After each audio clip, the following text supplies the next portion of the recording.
ఇక్కడ అత్యుత్తమ స్థానాల్లో కూర్చోబెట్టారు. ఆమె ఎంతకాలం జైల్లో ఉందో చూసాము. చావు బతుకుల మధ్య బయటకు వచ్చింది.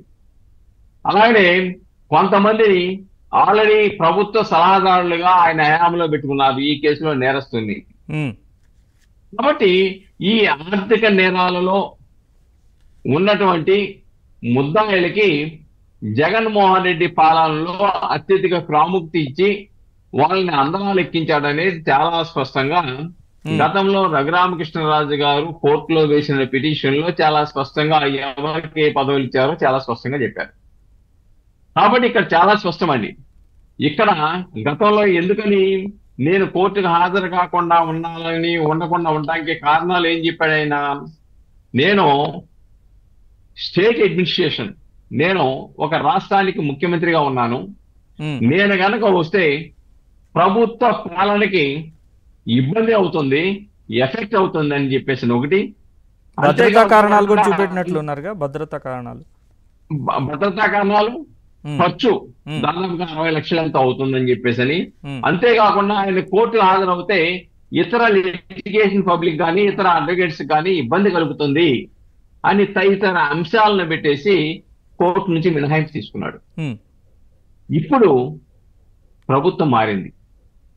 ఆయన సాధారణ ఎమ్మెల్యేగా మాత్రమే కొనసాగుతున్నారు. ప్రతిపక్ష హోదా కూడా ఈ రాష్ట్రపతి లెవెల్. కాబట్టి ఇప్పుడు ఈ అడ్డంకులు రావు. ఈయన కోర్టుకు హాజరవటంలో ఎవరికి ఇబ్బంది ఉండదు, ప్రభుత్వానికి ఆర్థికపరమైన భారం ఉండదు, ఏమీ నష్టం ఉండదు, ప్రభుత్వం యొక్క పరిపాలన పాపం ఎఫెక్ట్ అవ్వడానికి అవకాశం ఏమి ఉండదు.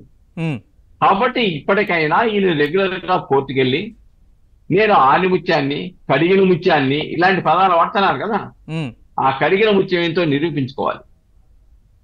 కాబట్టి అదే అంటున్నారు ఇందాక, ఇది ఒక మంచి అవకాశం జగన్మోహన్ రెడ్డి గారు కానీ ఉమేష్ చంద్ర గారు కూడా అభిప్రాయపడుతున్నారు.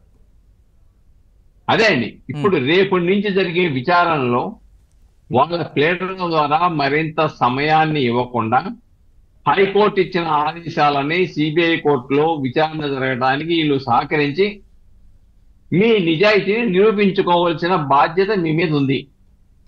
అలా కాకుండా మీరు ఈ లిటిగేషన్లతోనే మీరు ఒక్క ప్రజలకు ఏమనిపిస్తుందండి, 2012, 2013 సంవత్సరాల్లో ఈయన మీద ఉన్న ఆర్థిక నేరాల్లో ఈయనతో పాటు ఉన్న ఐఏఎస్లు కానీ లేకపోతే వీళ్ళ బంధుగణం కానీ ఈయన సపోర్ట్ చేసిన వాళ్ళు కానీ విజయసాయి రెడ్డి కానీ వీళ్ళందరూ కూడా ఛార్జ్ షీట్ వేశారు. కానీ ఇప్పటికి 13 సంవత్సరాలు అవుతున్నా ఛార్జ్ షీట్ వేసి ఇప్పటికీ కేసులు విచారణ జరగకుండా వివిధ రూపాలలో వీళ్ళు అడ్డంకులు పెడుతూ డిశ్చార్జ్ పిటిషన్లు, క్వాష్ పిటిషన్లు అని చెప్పేసి సంవత్సరాల తరబడి గడుస్తూ ఎందుకు భయపడతా ఉన్నారు? కాకపోతే ఇక్కడ ఇంకో లిటిగేషన్ కూడా పెట్టారు ఈ మధ్యకాలంలో. సిబిఐ కేసుల ముందు విచారణ జరపాలి, సిబిఐ కేసుల నుంచే కదా ఈడీ కేసులు వచ్చిందని చెప్పేసి. ఇక్కడ మనం ఒకటి అర్థం చేసుకోవాలి, కానీ ఈడీ కేసుల్లో సిబిఐ దాన్ని అపోజ్ చేసినట్టుంది కదా కోర్టులో. అపోజ్ చేసింది.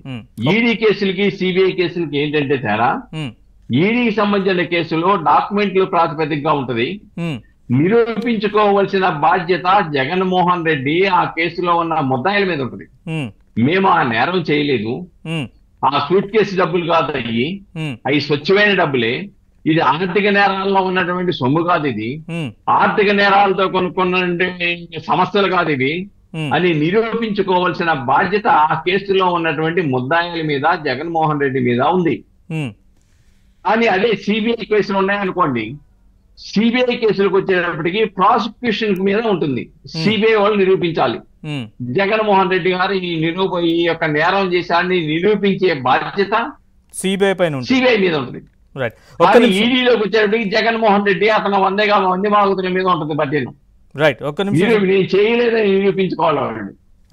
కాబట్టి డెఫినెట్ గా దీంట్లో శిక్ష పడుతుంది అనే భయం నుంచి దీన్ని జాప్యం చేయాలని చెప్పేసి దేశంలో ఉన్నటువంటి అత్యున్నత న్యాయవాదుల్ని కోట్లాది రూపాయలు ఖర్చు పెట్టేసి వాళ్ళని తీసుకొచ్చేసి ఈ కేసుల్లో వివిధ రకాల పిటిషన్లు వేసి జాప్యం చేస్తున్నారు.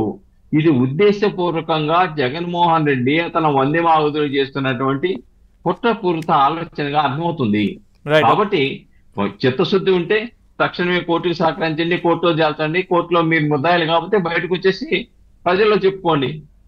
అది చేయాలి తప్ప జాప్యం చేయటం ద్వారా మీలో లోపం ఉందనే అనుమానం చాలా స్పష్టంగా ప్రజల్లో క్రోడీకరించబడింది. రైట్. మాజీ జడ్జి రామకృష్ణ